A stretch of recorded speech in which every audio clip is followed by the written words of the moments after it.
Um, I decided to make a video about process and other stuff based on Nancy Friedland's video that I watched the other day. Nancy Friedland's a Toronto painter.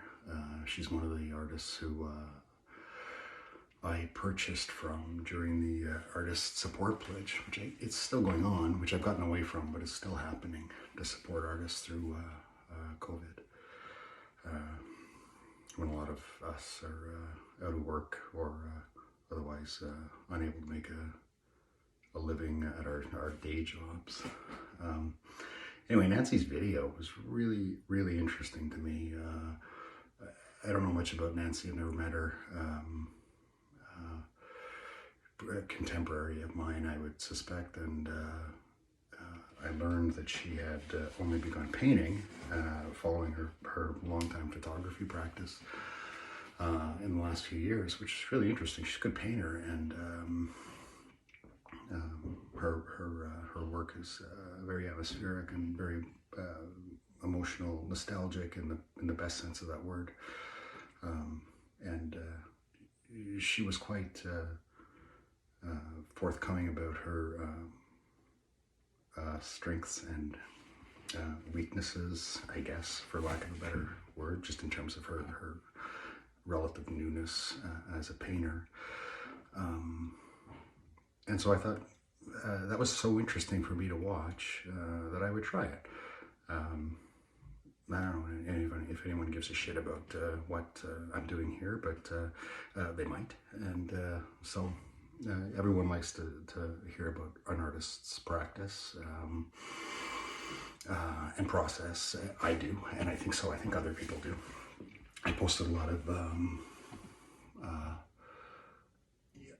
work in progress shots and stuff like that because I follow other artists who did, and I started doing the same. So this is something I'll try to.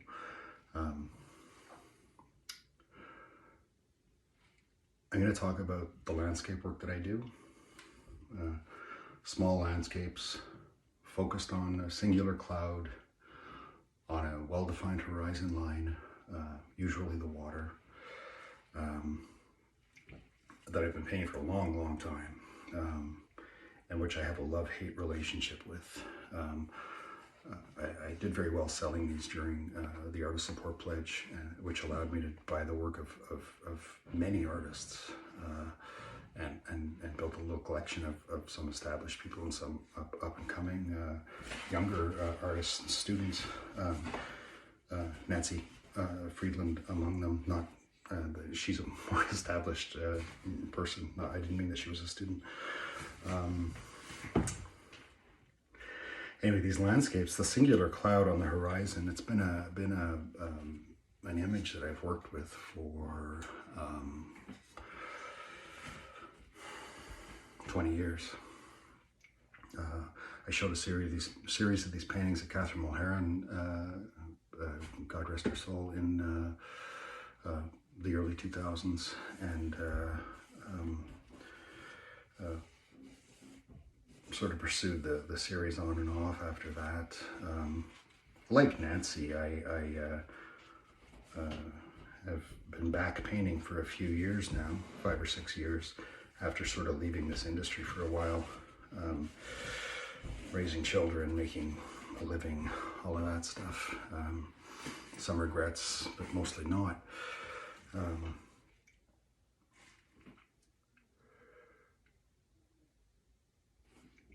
So the landscapes I'm making, that I've made for the Artist Pledge and that I've made for a long time, they're mostly small and mostly painted with a knife. This knife, it's a putty knife. It's a knife that a carpenter or a DIY homemaker home renovator would use to push putty around. I love this little knife. It's the only knife I use, other than a longer knife to draw line, perhaps, if I want a very graphic cut sort of mark in the paint. But that's how I paint. And I just started this little number, 6x8. I'm doing a 6x8 triptych. Triptych. I don't know how you're supposed to pronounce that, but I don't care. Anyway, I've talked long enough for today, and I'll post another one of these, I guess, as I work on this piece. Have a great night.